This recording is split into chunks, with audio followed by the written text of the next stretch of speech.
Yeah,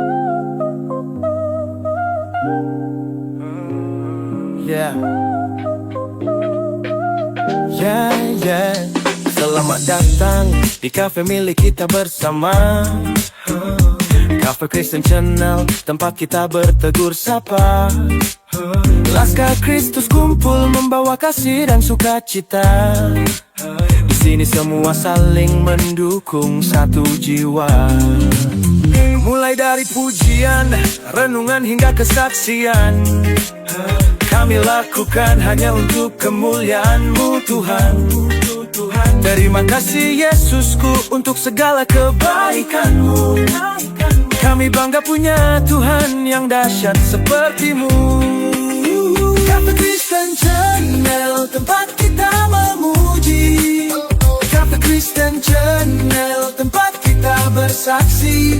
Saling menguatkan, saling mengingatkan, saling mengampuni, dan saling mendoakan. Yeah, sambil minum kopi dengan suasana yang damai. Baca Alkitab, temukan terang dan juga kebenaran hidup.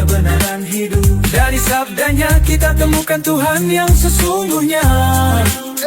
Cafe Kristen Channel, tempat kita memuji dan kita bersaksi. Semua yang letih lesu dan berbeban berat, mari datang padanya, serahkan pergumulanmu. Hanya Dia satu-satunya yang patut kita andalkan. Karena di dalam Dia ada solusi dan harapan sejati. Cafe Kristen Channel, tempat kita memuji. Cafe Kristen Channel, tempat kita bersaksi. Saling menguatkan, saling mengingatkan, saling mengampuni, dan saling mendoakan. Yeah, jadilah garam dan terang dunia. Jangan pernah jemu, kabarkan kebenaran. Pancarkan kasih yang Tuhan ajarkan. Karena Dia lebih dulu mengasihi kita. Yeah, kita jaga iman, kita terus berjuang. Bersama-sama di sini, kita pasti jadi pemenang. Setiap hari adalah kesempatan baru, memenangkan jiwa di Cafe Kristen Channel.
Kau kan melihat terang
Selamat malam semuanya.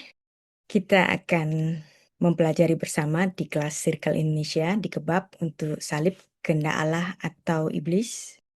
Kita mulai ya. Beshem Ha'af, Verben, Veruah Kodesh, Ha Elohim Echad. Di dalam nama Bapa dan Putra dan Roh Kudus Allah yang Esa. Amin.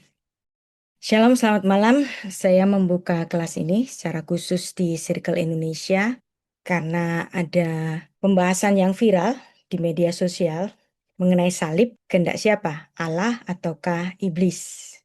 Sebenarnya saya nggak mau jawab ini karena ini menjadi satu polemik dari kalangan polemikus Kristen. Kalau dibahas sama polemikus saya biasanya nggak mau jawab. Tapi saya lihat ada pembahasan yang bagus dari Romo Daniel Biantoro. Dan saya bersetuju dengan beliau. Jadi kalau ada orang tanya mengenai salib kehendak siapa, rencana siapa, Allah atau iblis? Saya bilang, ya udah nonton aja penjelasannya Romo Daniel Biantoro. Saya setuju kok dengan beliau. Tapi yang membuat saya harus membuka kelas ini, apa yang dijelaskan oleh Romo Daniel Biantoro kemudian dipelintir sama orang-orang itu. Yang pada akhirnya ada pemikiran seolah-olah Tuhan berkolaborasi dengan iblis untuk sengsara Tuhan Yesus disalib. Nah, jadi makanya tempat yang paling cocok untuk membicarakan ini itu bukan di gereja atau juga bukan di antara kalangan yang sedang berdebat Kristen versus Islam, no, tapi tempat yang paling cocok saya rasa adalah kelas filsafat. Makanya saya mengajukan sebuah buku yang saya baca sejak lama. Waktu saya muda dulu, belum ngerti juga, dan saya juga nonton filmnya. Film ini cukup sulit untuk dipahami.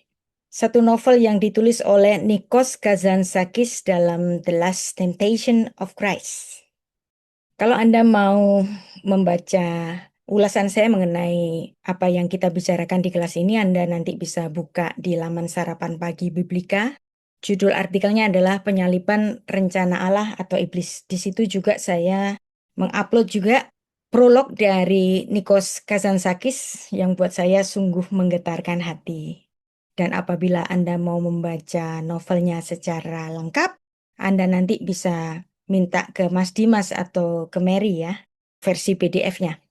Ya, jadi saya akan memberikan brief isi dari novel yang ditulis oleh Nikos Kazantzakis. Kalau Anda mau membaca ulasannya bisa di laman Sarapan Pagi Biblika. Silakan berkunjung di laman Sarapan Pagi Biblika. Bagi kita yang belum mengenal siapa itu Nikos Kazantzakis, dia adalah seorang penulis asal Yunani, banyak dianggap sebagai raksasa sastra modern. Dia dinominasikan untuk penghargaan Nobel Sastra dalam 9 tahun yang berbeda. Dia adalah penulis yang berdiri di wilayah perbatasan antara sastra, mistisisme, dan filsafat eksistensial. Kazantzakis dapat dipandang sebagai seorang filsuf, bukan dalam arti akademik formal seperti Kant atau Heidegger. Kazantzakis bisa dipandang sebagai filsuf eksistensial dan spiritual yang mengekspresikan pemikiran filsafatnya lewat karya sastra dan puisi.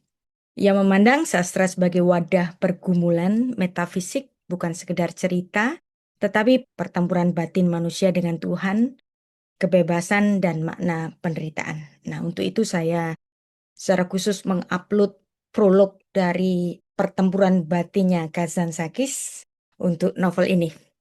Kazantzakis mempelajari filsafat di Universitas di Athena dan Universitas Paris, di mana dia berguru pada Henry Bergson yang sangat mempengaruhinya.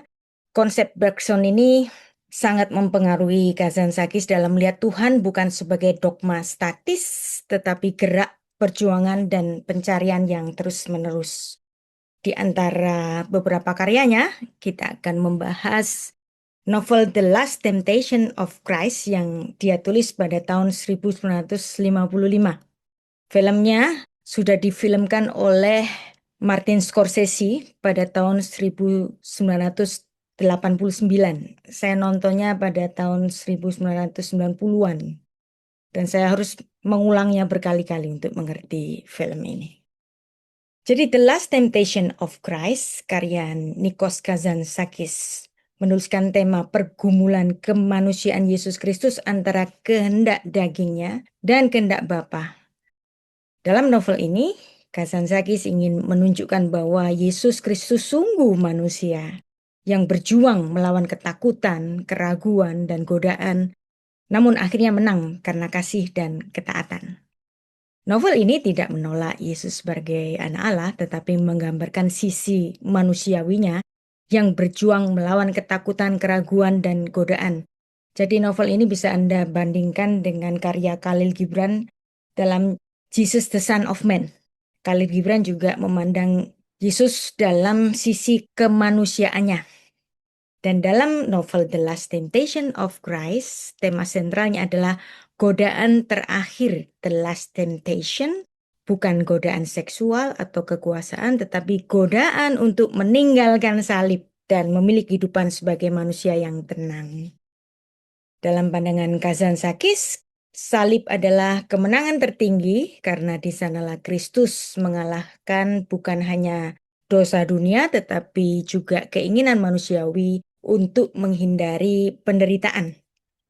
Novel ini sesuai arahan dari Martin Scorsese dan tentu saja film ini menimbulkan protes dari kalangan agamawi tentu saja karena dianggap tidak alkitabiah. Ya memang tidak alkitabiah wong novel kok. Nah novel ini adalah perenungan dan orang-orang gerejawi tentu saja menganggap ini novel sesat. Nah biasa kan mereka kan selalu kalau nggak sama nggak ada di Alkitab sesat. Tapi kan ini sebuah perenungan. Nah makanya di kelas filsafat ini saya baru bisa membicarakan mengenai novel ini. Karena di dunia filsafat dan sastra, karya Kazantzakis ini dapat kita pandang sebagai suatu mahakarya spiritual abad ke-20. Dan Kazantzakis menyampaikan bahwa penebusan terjadi melalui penderitaan dan kesadaran penuh bukan otomatis oleh takdir. Dan saat Tuhan Yesus disalib, dia diserang oleh godaan terakhir, sebuah visi imajinatif bahwa kalau saja dia mau turun dan menikah dengan Maria Magdalena, kemudian memiliki anak dan hidup damai. Nah, dalam bayangan itu, umurnya menjadi panjang, ia melihat muridnya mati dan sia-sia.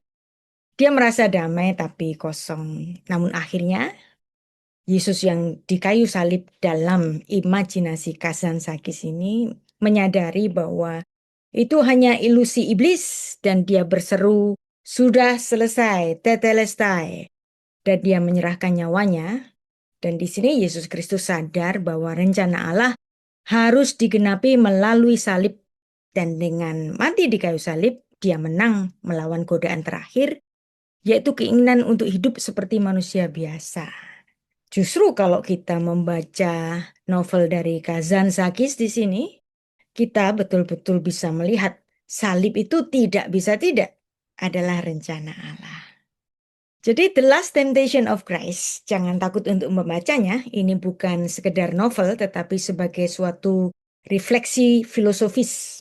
Apakah penderitaan Kristus di salib adalah rancangan Allah ataukah jebakan halus sang iblis yang menyamar dalam keinginan manusiawi Yesus untuk mencintai, berkeluarga, dan hidup secara normal? Di sini Kazantzakis menulis dengan keberanian yang mengguncang dunia teologi. Pada abad ke-20, saya ingat dulu guru agama saya, dia bilang, ini novel sesat. Karena membayangkan Yesus yang berjuang melawan godaan terakhir, keinginan untuk menolak salib dan hidup sebagai manusia biasa. Bagi banyak orang, ini tampak seperti kesesatan. Bagi banyak gereja, ini tampak seperti kesesatan. Namun bukankah dari situlah iman kita itu diuji? Pada titik di mana kehendak Allah dan kehendak manusia beradu di dalam daging Sang Firman. Jadi sebelum kita melangkah lebih jauh dalam pemikiran Kazantzakis, kita harus melihat dulu dari apa yang kita pikirkan dan juga yang dibicarakan di medsos secara viral. Salib itu apa sih? Rencana Allah ataukah rencana iblis? Saya jawab singkat. Karena kita orang-orang agamawi itu kan maunya A atau B, mikirnya itu kan either or. Oke, saya kasih jawaban yang singkat. Salib adalah rencana Allah. Nah, itu sudah dijawab oleh Romo Daniel Biantoro. Tapi kemudian jawaban beliau ini dipelintir juga, gitu. Makanya kita nggak usah berpikir either or. Di kelas circle saya sering mengutip pemikiran dari Jim Collins. The genius of N, the tyranny of or. Tapi ini pun juga bisa jadi masalah. Salib itu kehendak Allah atau rencana iblis? Karena ajaran dari Romo Biantoro kemudian dipelintir. Sepertinya Allah dan iblis bekerja sama pada akhirnya. Nah ini kan the genius of the end. Bisa dipermasalahkan juga. Makanya saya akan mengambil dari seorang pemikir yang saya sangat hormati, yang saya sangat kagumi. Dia adalah seorang fisikawan kuantum, termasuk dia juga seorang pemikir yang luar biasa. Dia seorang filsuf. Namanya Niels Bohr. Dia mengatakan, lawan kebenaran memang adalah yang salah. Tapi ya kita kan selalu mikirnya either or. Ini yang benar, itu salah. Ini sesat, ini lurus, kan gitu. Tapi dalam pemikiran Niels Bohr ini menarik. Lawan kebenaran itu bukan yang salah. Tetapi lawan kebenaran adalah kebenaran yang lebih dalam. Jadi kalau diperhadapkan pada pertanyaan salib rencana Allah ataukah rencana iblis, jawaban yang benar kan rencana Allah, ya kan? Kita pahami bersama itu rencana Allah. Tapi sebenarnya jawaban ini tidak berhenti di situ. Karena jawaban yang benar ini harus diperhadapkan dengan kebenaran yang lebih dalam. Itulah pemikiran Niels Bohr. Jadi kalau cuman milih benar atau salah, itu pelajaran anak SMP. Dulu waktu saya sekolah, kalau dikasih ujian multiple choice, itu saya biasanya marah. Ini pendidikan macam apa sih? Disuruh menjawab dengan jawaban yang sudah ditentukan. Kita tidak diizinkan untuk berpikir sendiri. Kita disuruh memilih suatu jawaban yang sudah ditentukan. Nah itu saya nggak suka. Nah, rebellion saya sejak sekolah itu sudah begitu, zaman dahulu itu. Kalau dikasih multiple choice. Nah, ketika dalam perjalanan saya belajar filsafat ketemu dengan pemikiran dari Niels Bohr, yang dia adalah seorang fisikawan, keren banget ya. Orang fisikawan kuantum itu memang beda dengan fisikawan klasik. Dia mengatakan lawan kebenaran adalah kebenaran yang lebih dalam. Salib adalah rencana Allah, betul. Tapi apa kebenaran lebih dalamnya? Maka kita harus menggali dari satu ayat yang merupakan deklarasi maklumat sejak mulanya dari Allah kita di Taman Eden yang disebut oleh Bapak Gereja Irenaeus sebagai proto-evangelium. Nah ini saya membahas satu ayat ini saja. Kejadian 3 ayat 15 dalam sebuah buku Injil Salib, Besorat Hatselaf, Proto Evangelium, dan Penggenapan Janji, Eksegesis Peshat Naskah Ibrani. Saya membahasnya dalam 800 lebih halaman untuk membahas satu ayat ini saja. Maka ketika kita membahas Proto Evangelium, tentu saja ini menjadi semangat saya yang terdalam karena buku saya Injil Salib ini adalah sebenarnya buku ideologi saya sebagai seorang guru filsafat Ibrani. Buku ini sudah out of stock, tapi Anda bisa membacanya di laman Sarapan Pagi Biblika dalam bentuk artikel, judulnya Proto Evangelium. Nanti Anda bisa buka di laman Sarapan Pagi Biblika. Di sini membahas mengenai Injil Salib dari Eden ke Golgota antara kehendak Allah dan tipu daya iblis. Apa yang dimaksudkan oleh iblis untuk kebinasaan, Allah membalikkannya menjadi keselamatan. Bandingkan ini dengan ayat Kejadian 50 ayat 20. Jadi salib adalah titik di mana kehendak Allah dan niat iblis berpotongan seperti bentuk salib. Bagi iblis salib adalah penghinaan, tetapi bagi Allah salib adalah pengenapan. Jadi buku Besorat Hatselaf Injil Salib membahas ironi ilahi yang menyelamatkan. Salib adalah berita baik Allah kepada dunia. Injil bukanlah ditulis dengan tinta, tetapi dengan darah dan nafas.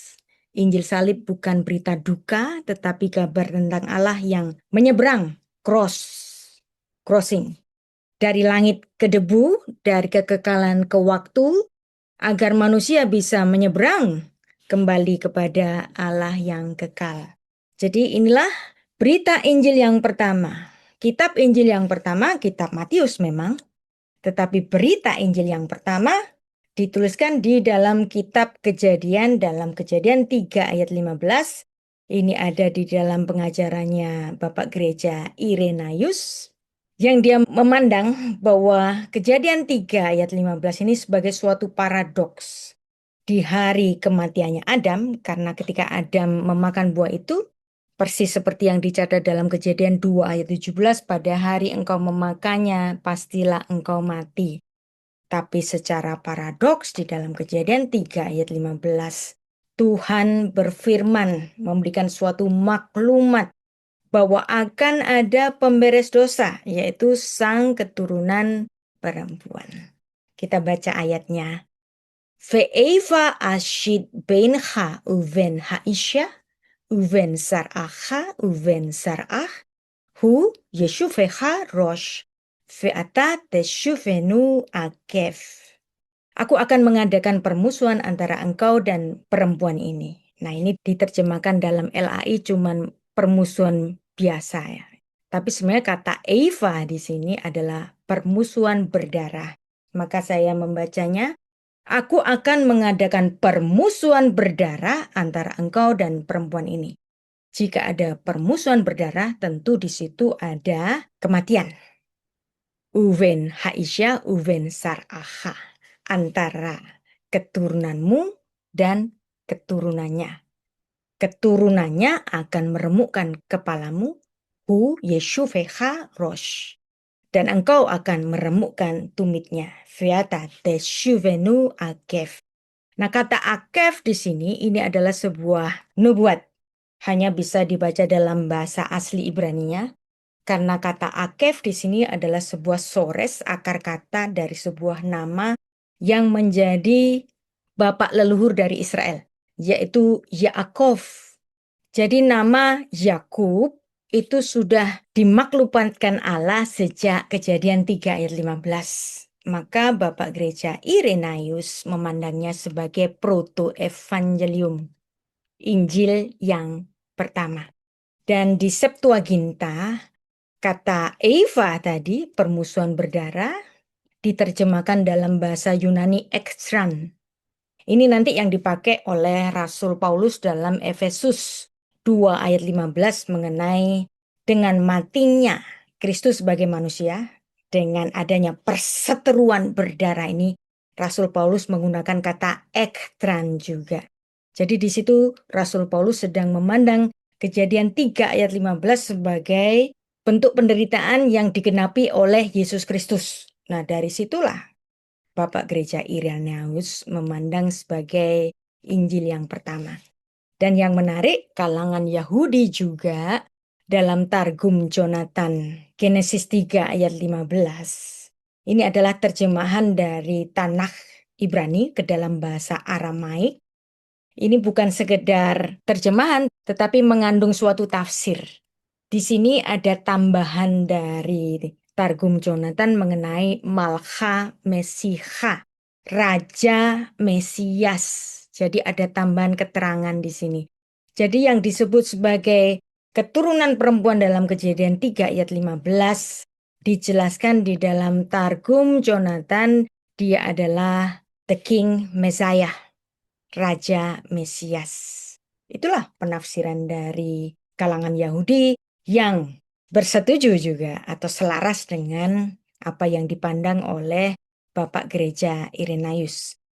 Targum Jonathan tadi mengambil nama dari Jonathan ben Uziel. Dia seorang scholar terbaik dari Beit Hillel. Usianya mungkin sepantaran dengan Yesus Kristus, dan di situ sudah dikenal mengenai pemahaman Kejadian 3 ayat 15 sebagai hatikva lamasyah, harapan akan hadirnya Sang Mesias. Jadi penderitaan kematian Sang Mesias, kalau kita melihat dari proto-evangelium, suatu maklumat yang sudah diumumkan oleh Tuhan sejak di Taman Eden, jelas ini adalah rencana Allah. Nggak bisa tidak. Ya. Targum melihat bukan sekedar kisah kutuk dosa, tetapi merupakan janji akan datangnya Malcha Mesiha, Raja Mesias, yang menaklukkan ular atau iblis, dan kemenangan itu akan melibatkan luka. Artinya apa? Penderitaan yang akan dijalani oleh Sang Raja Mesias itu. Jadi dari Targum ini, penderitaan kematian bukan rencana iblis, ya. Jadi dalam pandangan Yahudinya juga memandang begitu, melainkan bagian dari rencana penebusan Allah. Luka sementara ditumit merujuk kepada penderitaan Sang Mesias yang akan berbalas dengan pukulan maut, yaitu apa? Remuknya kepala ular, yaitu kekalahan iblis. Inilah implikasi pentingnya penekanan pada Torah, pada kemenangan atas ular yang terkait dengan ketaatan Sang Mesias. Dan ini menjadi pengharapan mesianik hatikva lamasyah, secara jelas menyebut Raja Mesias sebagai penggenap perdamaian, dan di sini ada dualitas. Baik ular maupun keturunan perempuan, Sang Mesias aktif dalam pertempuran berdarah ini.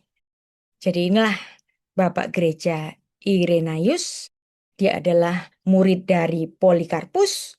Polikarpus adalah murid dari Rasul Yohanes. Jadi dia adalah keturunan ketiga apostolik. Masa Anda nggak percaya dengan seorang Bapak Gereja yang umurnya dekat dengan Rasul Yohanes sendiri yang adalah murid langsung dari Yesus Kristus. Jadi inilah kontribusi yang unik dari Irenaeus. Dia menyebut adanya keturunan perempuan, Zera Haisyah, dan juga ada keturunan ular, Zera Hanakhas. Nah, bagaimana dengan pandangan dari bapak-bapak gereja yang lain? Nah, rupanya mereka semuanya bersepakat dengan pemikiran Bapak Gereja Irenaeus. Di antaranya adalah Justinus Martir yang hidup pada abad kedua, juga Tertullianus, Bapak Teologi Latin, hidup juga pada abad kedua, Kiprianus dari Kartago, Agustinus dari Hippo, Bapak Gereja pada abad keempat, dan juga ada Methodius of Olympus, meninggal sekitar tahun 311. Athanasius of Alexandria juga memandang demikian, yang sama juga.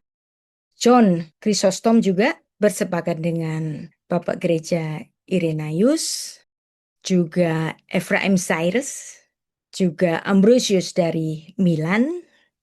Dan inilah deretan dari para Bapak Gereja yang sepakat bulat dalam melihat Kejadian 3 ayat 15 sebagai proto-evangelium, kabar baik yang pertama tentang keselamatan melalui Sang Mesias. Proto-evangelium, Kejadian 3 ayat 15 adalah naskah pertama berita Injil di mana Allah telah menyatakan rencana keselamatan melalui Sang Mesias jauh sebelum sejarah salib terjadi. Meskipun dengan penekanan yang berbeda, mereka semua melihat bahwa Kristus sebagai penggenap nubuat, salib sebagai peperangan kosmik melawan iblis, kemudian kemenangan akhir yang sudah dijanjikan sejak kejatuhan manusia pertama di Taman Eden di tangan Sang Mesias. Dan pengajaran para Bapak Gereja ini menjadi fondasi bagi doktrin penebusan dalam kekristenan Ortodok, Katolik, dan Protestan hingga hari ini. Jadi jelas, penyaliban bukan rencana iblis, melainkan rencana Allah yang telah dinubuatkan sejak di Eden dan dipahami oleh para Bapak Gereja mula-mula sebagai Injil yang pertama, berita Injil yang pertama, proto-evangelium. Dan penyaliban Yesus Kristus bukan kecelakaan sejarah. Dalam seluruh kesaksian kitab suci dan tradisi gereja mula-mula, penyaliban Yesus Kristus bukan kecelakaan sejarah, tetapi bagian dari rencana keselamatan Allah yang telah ditentukan sejak semula. Kematian Yesus Kristus yang telah ditentukan sejak semula justru meneguhkan bahwa salib adalah rencana Allah yang berdaulat. Dan kita lihat juga dalam nubuat perjanjian lama dalam Yesaya 53 ayat 10, tetapi Tuhan berkehendak meremukkan dia, membuat dia terluka dengan kesakitan, dan apabila ia menyerahkan dirinya sebagai korban penebus salah. Dan juga ada konfirmasi dari Tuhan Yesus sendiri dalam Markus 8 ayat 31, anak manusia harus menanggung banyak penderitaan dan dibunuh. Matius 26 ayat 54, bagaimana akan digenapi yang tertulis di dalam kitab suci, yaitu kematiannya sendiri. Lukas 24 ayat 25-27 menyatakan, bukankah Mesias harus menderita semuanya itu? Dalam Yohanes 10 ayat 17-18, Tuhan Yesus menyatakan, Bapa mengasihi aku, oleh karena aku memberikan nyawaku untuk menerimanya kembali. Jelas tidak ada keterlibatan iblis di sini. Ayat 18, tidak seorang pun mengambilnya daripadaku, melainkan aku memberikannya menurut kehendakku sendiri. Aku berkuasa memberikannya dan berkuasa mengambilnya kembali. Inilah tugas yang kuterima dari Bapakku. Jadi artinya di sini Tuhan Yesus tidak dipaksa mati, ia menyerahkan diri secara sadar dan taat pada kehendak Bapa. Dan juga kesaksian para rasul. Kisah para rasul 2 ayat 23 menulis, dia yang diserahkan menurut maksud dan rencana Allah, dan kalian telah menyalibkan dan membunuhnya dengan perantaraan orang-orang durhaka. Perhatikan ada ungkapan maksud dan rencana Allah.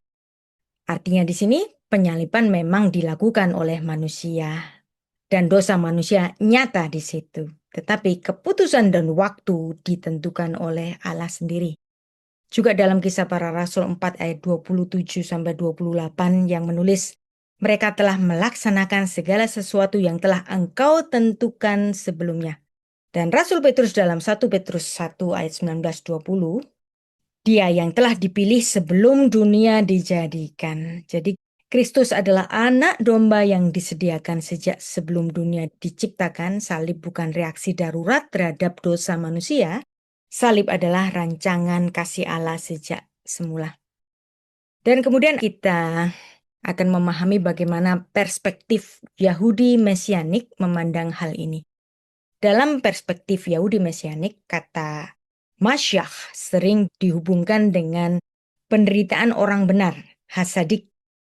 Dalam Mazmur 22 dan Yesaya 53-54, dalam tradisi rabbinik kuno, misalnya dalam Midrash Rabbah dan Peshitta Rabbati menyebut bahwa penderitaan orang benar sebagai pembawa tebusan bagi banyak orang, yaitu penderitaan Sang Mesias. Maka dalam kerangka Mesianik Ibrani, penyaliban bukan tragedi, tetapi pemenuhan rencana Allah untuk menebus dunia melalui penderitaan Sang benar.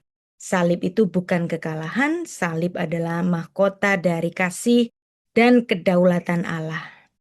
Apa yang iblis niatkan untuk kehancuran, Allah ubah menjadi jalan keselamatan dunia. Salib adalah takhta di mana kasih Allah memerintah. Dan kita lihat ada suatu paradoks kedaulatan Allah dan tanggung jawab manusia. Manusia diberi suatu perintah larangan. Kejadian 2 ayat 16-17, lalu Tuhan Allah memberikan perintah kepada manusia, semua pohon di taman ini boleh kau makan buahnya dengan bebas. Kemudian ada kecuali, ya. Tetapi pohon pengetahuan tentang yang baik dan yang jahat janganlah kamu makan buahnya. Sebab pada hari engkau memakannya pastilah engkau mati. Manusia diberikan kebebasan oleh Tuhan. Tuhan itu berdaulat. Tetapi manusia diberikan kebebasan, yaitu chovesh, semua pohon boleh dimakan, tapi kebebasan itu diimbangi dengan batasan. Ada satu pohon yang dilarang dimakan buahnya. Ini adalah bentuk awal hubungan perjanjian, covenant relationship antara Tuhan dan manusia kepada Adam manusia pertama sebagai suatu perintah kepada Adam manusia pertama, mitzvot Adam Harishon, bahwa ada yang dilarang, yaitu memakan buah pengetahuan yang baik dan yang jahat. Tapi apa yang terjadi? Ketika Adam dan istrinya memakan buah itu, mereka tidak sekadar makan sesuatu yang salah, tetapi mereka melanggar kehendak Allah dan kemudian menuruti kehendak iblis, yaitu apa? Ingin menjadi seperti Allah. Dan di sini manusia pertama menolak otoritas Allah dan ingin menentukan baik jahat versinya sendiri.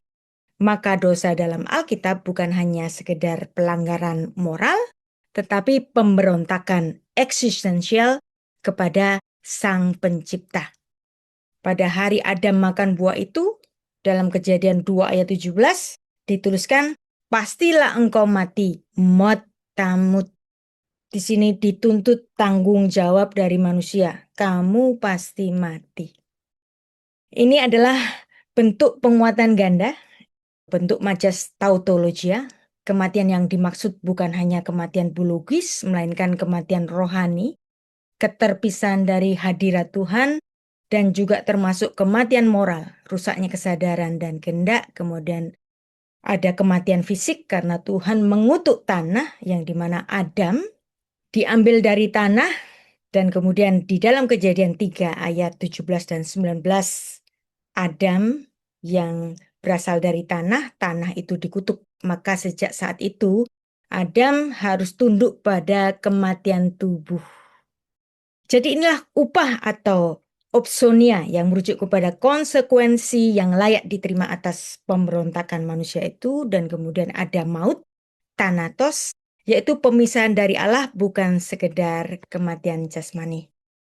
Tapi di sini ada suatu prinsip yang Tuhan tetapkan sejak di Taman Eden, yaitu memang ada realitas dosa, tapi ada solusinya.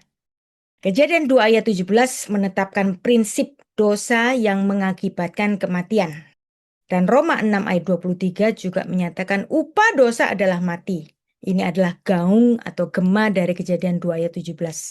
Tetapi ada paradoks dalam Roma 6 ayat 23, ada suatu solusi. Karunia Allah hidup kekal di dalam Kristus, dan ini adalah gema dari proto-evangelium. Kejadian 3 ayat 15, ada sosok Adam terakhir yang membereskan dosa. Dosa awal dilakukan oleh Adam awal, Adam Harishon, dan kemudian dibereskan oleh Adam akhir, yaitu Yesus Kristus. Inilah inti dari Injil, Allah yang berdaulat memberi solusi keselamatan bagi manusia dari kematian kekal dengan cara putranya yang tunggal, yaitu Yesus Kristus, mati untuk menanggung upah yang seharusnya menjadi bagian dari manusia agar manusia dapat menerima karunia yang seharusnya menjadi bagiannya. Dengan demikian, Roma 6 ayat 23 adalah cermin dari Kejadian 2 ayat 16-17, sekaligus cermin dari proto-evangelium Kejadian 3 ayat 15. Dan inilah proto-evangelium, Injil yang pertama, karena memang disinilah pertama kalinya Yesus Kristus disebut sebagai keturunan perempuan yang suatu hari nanti dia lahir dari perempuan yang lahir tanpa proses benih dari seorang laki-laki, dan kelahirannya di bumi itu untuk menghancurkan kepala ular. Ya. Dalam proses tumit, dia sebagai keturunan Akef, Yaakov, akan memar, hancur, mati, kematian tubuh. Tetapi Yesus Kristus tidak selamanya mati. Dan dia nanti akan bangkit pada hari yang ketiga. Proto-evangelium adalah benih pertama dari Injil, kabar baik bahwa Allah tidak meninggalkan manusia di dalam dosa selamanya. Tetapi Allah sejak mulanya sudah menyiapkan jalan keselamatan sejak awal sejarah manusia. Dan dalam teologi biblika, menurut pendekatan Ibrani dari eksegesis Peshat, Kejadian 3 ayat 15 dan dilihat dari janji mesianik yang tersembunyi, yaitu Sot, ini adalah menjadi firman keselamatan yang diucapkan oleh Allah Sang Raja Semesta. Jadi buku ini membahas secara Peshat pembacaan ala Yahudi mengenai Kejadian 3 ayat 15 dan hubungannya dengan pengenapannya di Perjanjian Baru. Dan Anda tentu bertanya, tadi aku akan mengadakan permusuhan antara engkau dan perempuan ini, antara keturunanmu iblis, ya, ular, dan keturunan si perempuan tadi. Pertanyaannya, siapa keturunan iblis? Nah, ini ada jawabannya. Yang menjawab adalah Tuhan Yesus sendiri. Dalam Yohanes 8 ayat 44, Tuhan Yesus mengatakan, iblislah yang menjadi bapamu dan kamu ingin melakukan keinginan-keinginan bapamu. Ia adalah pembunuh manusia sejak semula dan tidak hidup dalam kebenaran. Sebab di dalam dia tidak ada kebenaran, dan apabila dia berkata dusta, ia berkata atas kehendaknya sendiri, sebab dia adalah pendusta dan bapak segala dusta. Jadi permusuhan berdarah antara keturunan iblis dan keturunan perempuan sejak Kejadian 3 ayat 15 ini, keturunan iblis merujuk kepada orang-orang yang menolak kebenaran, memutarbalikkan firman, dan berniat membunuh Yesus Kristus dalam masa inkarnasinya di bumi. Jadi jelas, musuh-musuh Tuhan Yesus yang berseru, salibkan dia, salibkan dia. Di dalam Yohanes 8 ayat 44 di sini, inilah keturunan iblis. Dan Tuhan Yesus menggunakan istilah Bapa secara rohani, bukan dalam artian biologis. Dengan demikian, keturunan iblis dalam Yohanes 8 ayat 44 berarti mereka yang menuruti kehendak, sifat, dan pola pikir iblis, sama seperti anak-anak Allah yang seharusnya hidup di dalam kehendak Bapa yang memperanakkannya melalui iman kepada Yesus Kristus. Keturunan ular iblis bermusuhan dengan keturunan perempuan. Dalam konteks itu, Zera Hanakhas, benih ular, mereka yang mewarisi natur pemberontakan dan dusta yang menjadi musuh Tuhan Yesus dalam masa inkarnasinya. Dan kemudian ada Zera Haisyah, yaitu benih perempuan yang merujuk kepada Sang Mesias Yesus Kristus. Jadi inilah keterhubungan Kejadian 3 ayat 15 dan Yohanes 8 ayat 44 secara teologis dan simbolik. Yohanes 8 ayat 44 merujuk langsung kepada prinsip yang pertama kali sudah dinyatakan Tuhan dalam proto-evangelium. Zera, apa maksud zera? Ya, zera dalam Kejadian 3 ayat 15. Sar'aha, ya, sar'ah, mengandung lapisan pardes. Jadi saya selalu menelaah ayat dalam eksegesis Yahudi Pardes yang khas.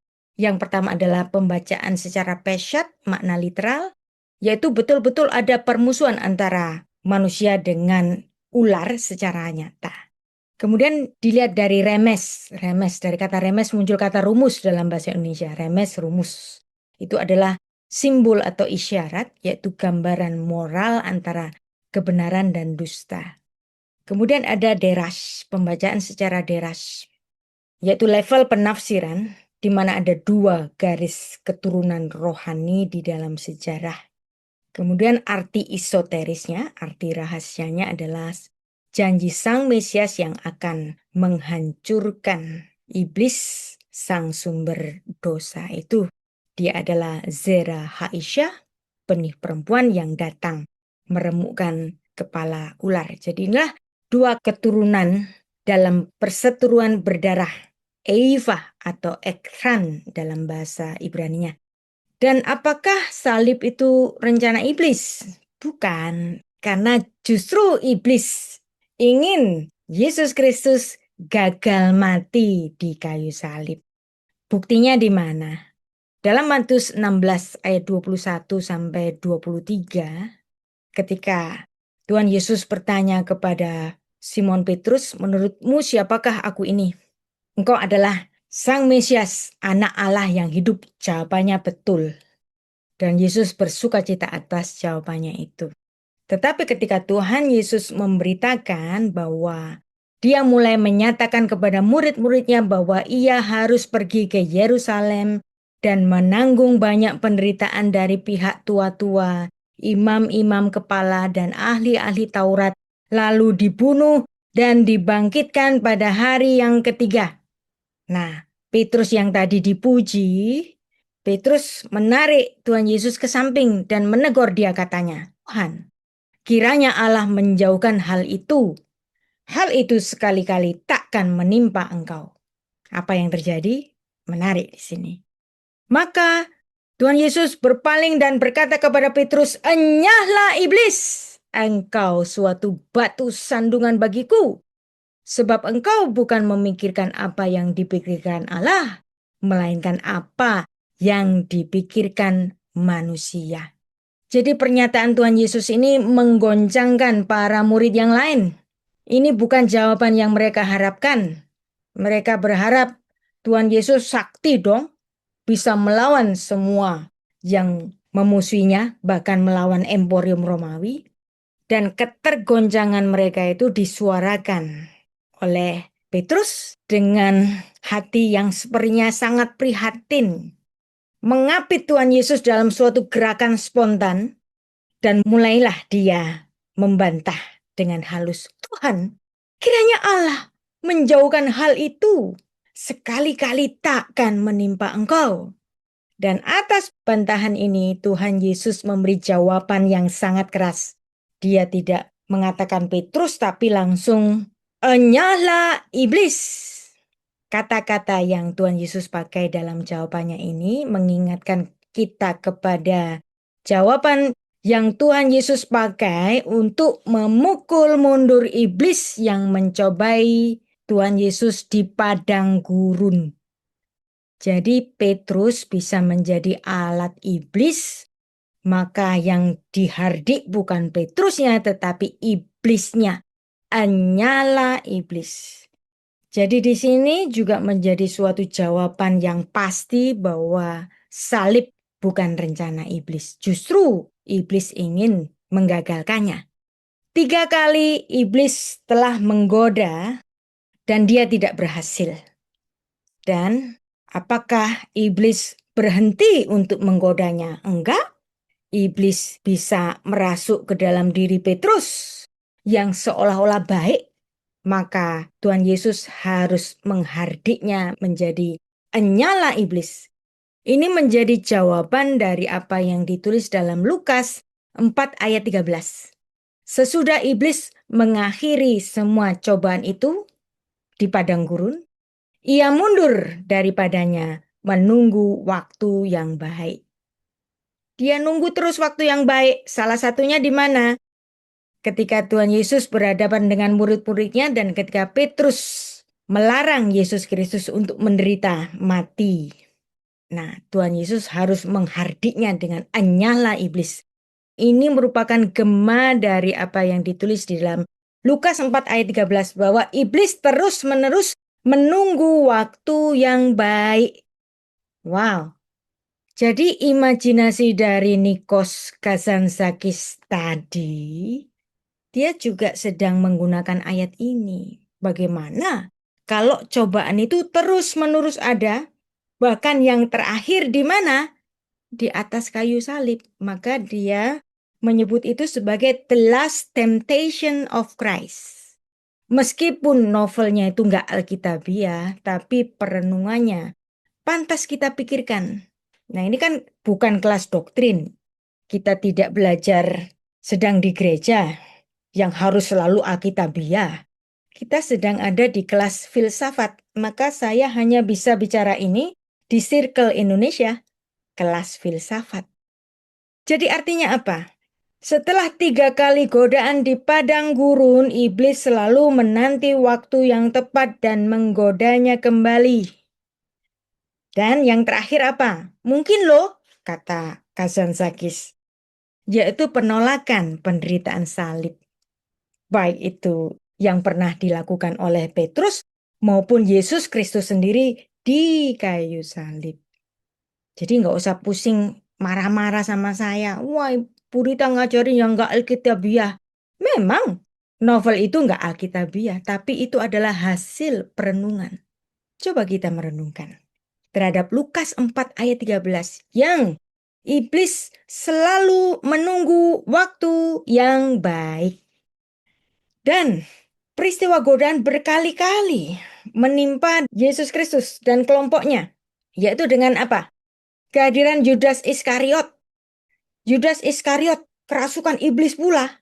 Masuklah iblis ke dalam Yudas yang bernama Iskariot itu. Yohanes 13 ayat 2.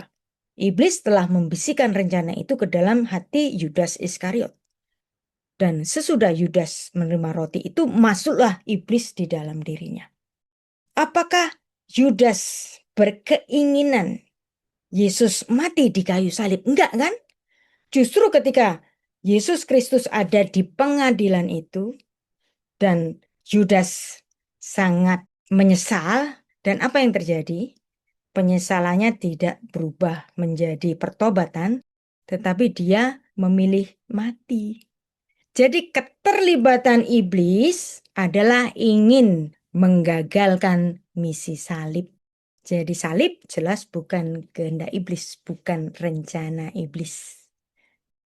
Iblis seolah-olah mengatakan, jangan mati di kayu salib. Jadi di sini Yudas Iskariot tidak hanya menjadi alat pengkhianatan, tetapi cermin dari strategi iblis sejak Kejadian pasal 3, menggoda agar manusia melawan kehendak Allah. Namun Yesus Kristus, dia adalah Adam akhir, 1 Korintus 15 ayat 45, Yesus Kristus tidak jatuh ke dalam godaan itu. Dengan demikian melalui Yudas, godaan iblis selanjutnya hadir, yaitu apa? Jangan mati di kayu salib. Yudas itu inginnya apa? Ketika Yesus kepepet, ditangkap, dia akan menunjukkan mukjizatnya, kuasanya, lepas dari kepungan dari orang-orang yang menghukumnya. Itu adalah rencana iblis. Tapi Tuhan Yesus tidak melakukan itu. Jadi untuk inilah kita merenungi bersama. Saya ajak Anda untuk merenungi bersama. Satu karya yang luar biasa, walaupun tidak alkitabiah, The Last Temptation, godaan menghindari salib. Pencobaan di padang gurun kepada Tuhan Yesus bukan pencobaan yang selesai, karena iblis selalu menunggu waktu yang baik untuk terus-menerus melakukannya kembali. Lukas 4 ayat 13. Dan di sini saya ajak Anda untuk merenungi satu cerita fiksi. Ya, perhatikan ini cerita fiksi, bukan doktrinal. Sebuah novel yang judulnya The Last Temptation of Christ, tulisan Nikos Kazantzakis. Kisah yang ditulisnya bukan sekedar narasi fiksi, melainkan sebuah renungan eksistensial tentang ketaatan, kebebasan, dan penderitaan dalam misi mesianik. Novel ini pernah difilmkan dan disutradarai oleh Martin Scorsese tahun 1988. Saya nontonnya pada tahun 1990-an, nggak ngerti waktu itu. Tapi film ini menggugah saya untuk mencari novelnya. Jadi Anda kalau mau baca novelnya silakan nanti minta PDF-nya ke Mas Dimas ya atau Mary. Dan film itu diperankan oleh Willem Dafoe yang pernah menang Oscar dalam film Platoon pada tahun 1986. Dalam novelnya, Nikos Kazantzakis membayangkan bahwa The Last Temptation of Christ bukan godaan untuk berbuat dosa duniawi, melainkan godaan untuk menghindari salib, untuk hidup sebagai manusia biasa, menikah, memiliki keluarga, dan menua secara damai. Dengan kata lain, iblis tidak bekerja dalam kematiannya, tetapi justru di dalam pembatalan kematiannya, yaitu keinginan untuk mundur dari jalan salib. Bayangkan, di kayu salib, si iblis menggoda. Iblis menawarkan Yesus Kristus kehidupan yang normal sebagai manusia biasa.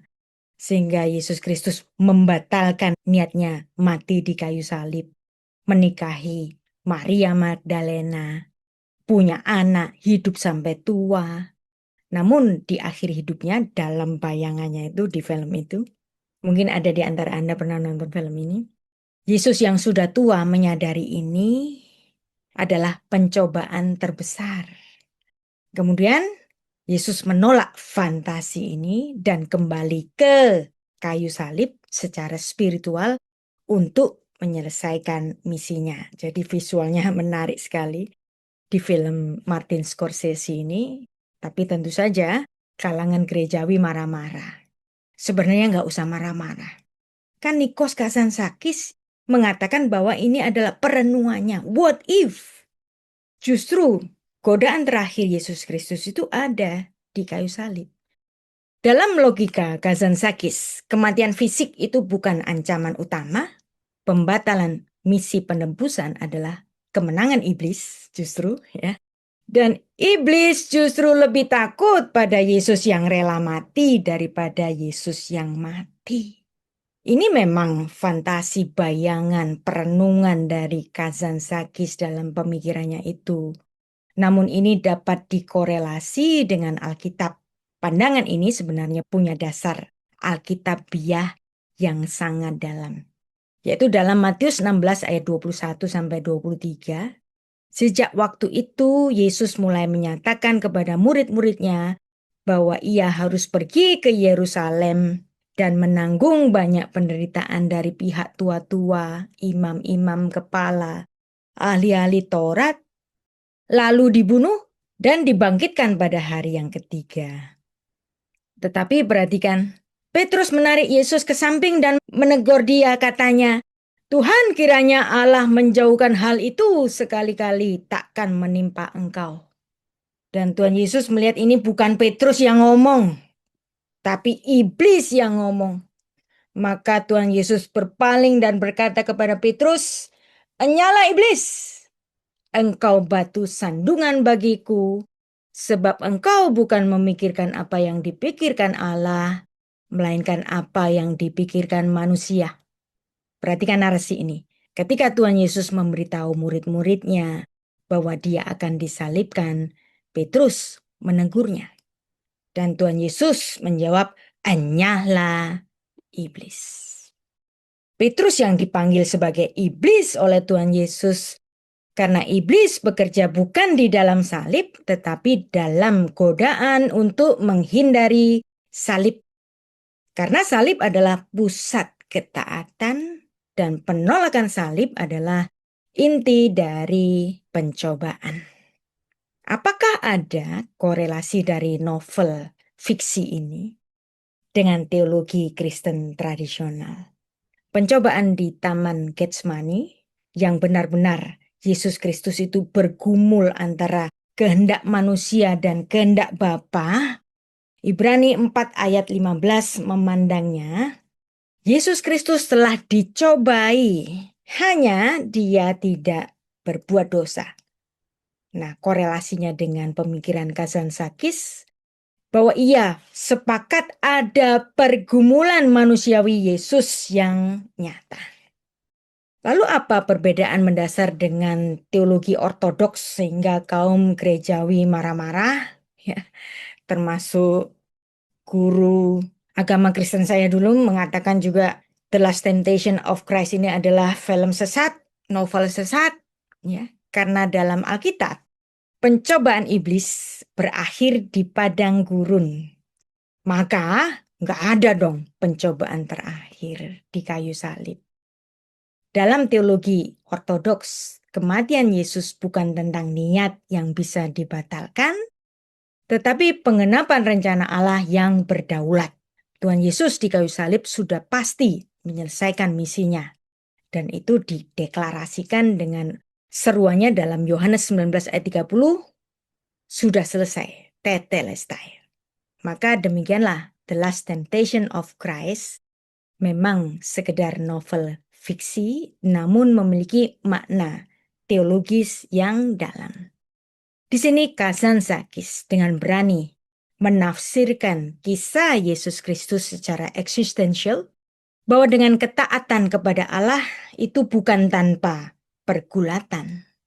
Yesus Kristus sebagai manusia, dia juga memiliki kehendak bebas, termasuk bebas untuk menolak siksa salib itu. Dan bahwa keilahian Yesus Kristus tidak meniadakan kemanusiaannya. Bahwa kemenangan Sang Mesias justru lahir dari pergumulan antara kehendak manusia dan kehendak Allah. Dalam bahasa teologi klasik, hal ini menyentuh misteri kenosis, pengosongan diri, yang dibahas oleh Rabbi Shaul dalam Filipi 2 ayat 6-8. Ia merendahkan dirinya taat sampai mati, bahkan sampai mati di kayu salib. Dan Anda boleh menyatakan bahwa novel Kazantzakis ini secara teologis bisa bermasalah, bisa memang. Namanya juga pemikiran. Tapi dalam dunia filsafat, Anda dibebaskan untuk bebas berpikir. Dalam novel Kazantzakis mengingatkan kita akan pencobaan yang kita hadapi. Pencobaan untuk turun dari salib saat panggilan terasa sakit, ya, Anda bisa saja dong dipanggil menjadi seorang pelayan Tuhan, menjadi orang Kristen, tapi terlalu sakit. Sehingga kita memilih, udah turun dari salib aja deh, ganti agama, ganti server. Karena apa? Karena kita ingin hidup dengan jalan yang mudah. Disinilah iblis lebih senang kita hidup nyaman tanpa dampak penderitaan karena Kristus. Jadi, iblis tidak menakuti Yesus dengan salib. Iblis justru menawari Yesus dunia tanpa salib. Dan dalam pandangan Kazantzakis ini justru selaras dalam banyak teologi klasik. Pembatalan salib adalah pembatalan keselamatan. Dalam teologi modern ada kristologi from above, yaitu Allah inkarnasi, pengenapan Kejadian 3 ayat 15. Sang firman yang kekal, yang menjadi manusia untuk misi keselamatan, menjadi Adam akhir, sang pemberes dosa. Dijelaskan dalam Yohanes pasal 1 ayat 1-14. Dan kemudian ada kristologi from below. Nah, kita mempelajari kristologi from below ala Kazantzakis yang memandang kemanusiaan Yesus Kristus sebagai manusia sejati melalui penderitaan, pilihan moral dan cinta, dan justru ini menjadi cermin yang sempurna dari Allah. Kristologi from below ala Nikos Kazantzakis sangat khas dan berbeda dengan teologi klasik gereja, dan ini adalah bentuk kristologi eksistensial dan humanistik yang mengguncang paradigma Yesus Allah yang turun dari surga, kristologi from above. Sedangkan Yesus Kristus sebagai manusia, dia sebagai sosok yang menang atas segala godaan, baik dari iblis maupun dari dorongan dirinya sendiri. Salib adalah tempat kehendak manusia tunduk sepenuhnya kepada kehendak Bapa. Maka jika salib dibatalkan, seluruh rancangan keselamatan sejak proto-evangelium, Kejadian 3 ayat 15 pun batal. Inilah pentingnya ketekunan. Ibrani 10 ayat 36 menulis, kamu memerlukan ketekunan, supaya sesudah kamu melakukan kehendak Allah, kamu beroleh yang dijadikan.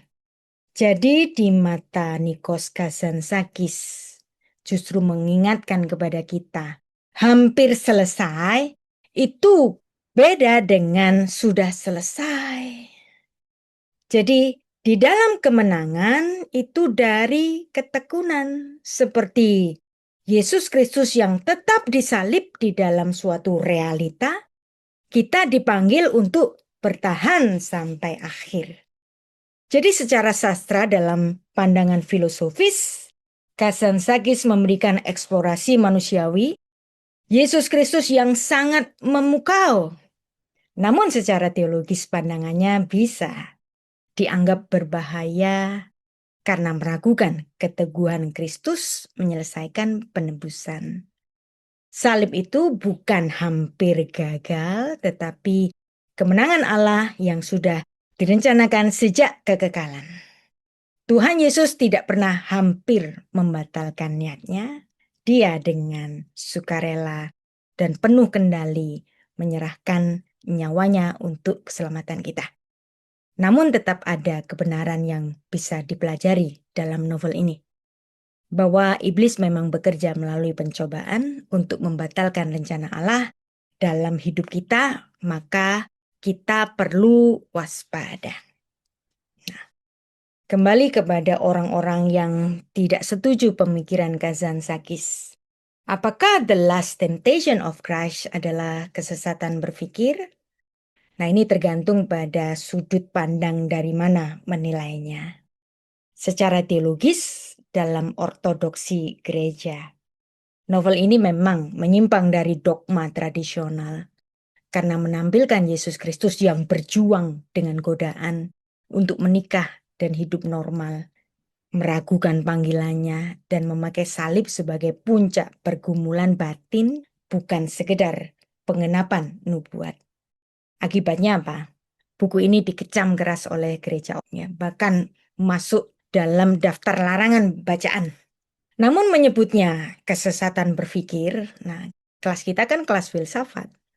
Hanya benar jika kita mengukur dengan doktrin dogmatis, bukan dari sisi filsafat. Dalam berfilsafat, Anda tentu saja punya kebebasan berpikir, termasuk apa yang dilakukan oleh Nikos Kazantzakis ini. Dalam kacamata filsafat, justru sebaliknya. Novel ini adalah eksperimen rohani yang berani. Kazantzakis ingin memahami Yesus Kristus sebagai manusia yang benar-benar bergulat dengan kehendak Bapa. Bukan figur setengah dewa yang steril dari konflik batin. Dan Kazantzakis mengatakan, saya tidak menulis untuk menghina Kristus, tetapi untuk mencintai dia lebih dalam sebagai manusia yang berani menaklukkan godaan yang terbesar. Dengan demikian, the last temptation of Christ bukanlah kesesatan berpikir, melainkan teologi eksistensial. Ia mencoba menyelami kenosis, pengosongan diri Allah di dalam Kristus, dengan keberanian yang penuh sebagai manusia yang bergulat. Jadi inilah yang sudah kita pelajari bersama proto-evangelium, Injil yang pertama, bahwa salib adalah rencana Allah. Betul, ini adalah benar, tetapi bagi seorang pembelajar filsafat, bukan sekedar belajar ini benar, ini salah. Tetapi kita mempelajari kebenaran dan lawan dari kebenaran adalah kebenaran yang lebih dalam. Seperti yang dinyatakan oleh Niels Bohr. Salib adalah rencana Allah, tentu saja. Namun ketika melibatkan manusia yang memiliki free will, akan menciptakan keadaan yang tidak ditentukan secara absolut dari atas, bersifat deterministik. Ada pergulatan pada diri manusiawi Yesus Kristus. Dia berdoa, Bapa, kalau saja cawan ini boleh berlalu. Ini doa Tuhan Yesus di Taman Getsemani yang dicatat di dalam Matius 26 ayat 39 dan 42.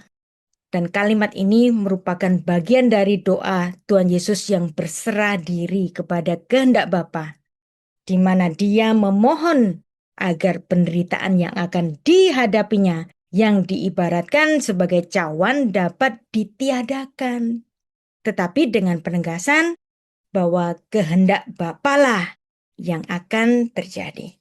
Jelas salib adalah rencana Allah dan kita sudah mempelajari kebenaran dan kebenaran yang lebih dalam bahwa Allah merencanakan inkarnasi dan penebusan sejak semula. Kejadian 3 ayat 15 proto-evangelium.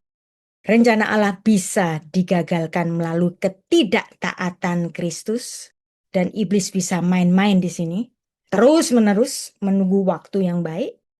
Namun Tuhan Yesus memilih setia di dalam perjuangannya yang terjadi di dalam batin kemanusiaannya. Salib adalah rencana Bapa kita di sorga. Ini menjadi puncak kesetiaan Yesus Kristus terhadap panggilan Bapanya. Dan berbahagialah kita yang diselamatkan karena kesetiaan Kristus. Dan selanjutnya hendaklah kita tetap setia sampai akhir hidup kita, seperti panutan kita Yesus Kristus untuk menuju kepada kekekalan, ke langit baru dan bumi yang baru. LB3.